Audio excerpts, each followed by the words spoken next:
పవన్ కళ్యాణ్ ప్రజల సమస్యల పట్ల ముఖ్యంగా చిన్నారుల కష్టాల పట్ల తనదైన శైలిలో స్పందించి ప్రజా ప్రభుత్వం అంటే ఎలా ఉంటుందో మరోసారి నిరూపించారని బాపట్లకు చెందిన దివ్యాంగ జన సైనికుడు గోగన ఆదిశేషు అన్నారు.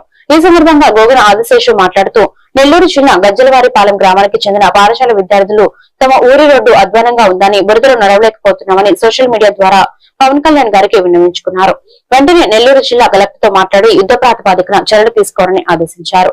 పంచాయతీరాజ్ శాఖ మంత్రిగా పవన్ కళ్యాణ్ గారు అద్భుతమైన పాలన అందిస్తున్నారని కొనియాడారు. నమస్తే, నా పేరు గోగన ఆదిశేషు.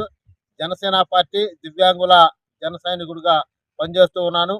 గత కొన్ని రోజుల క్రితం మరి నెల్లూరు జిల్లా గజ్జలవారిపల్లిలోనే స్కూల్కి వెళ్తున్న విద్యార్థులు ఎవరైతే ఉన్నారో వాళ్ళు వెళ్తున్న రోడ్డు గోతులుగా ఉండి అనేక రకాలుగా ఇబ్బందులు పడుతున్నామని చెప్పి సోషల్ మీడియాలో మరి ఒక వీడియో చేసి పంపడంతో పాటు ఆ ఒక వీడియోని మన ఒక జనసేన పార్టీ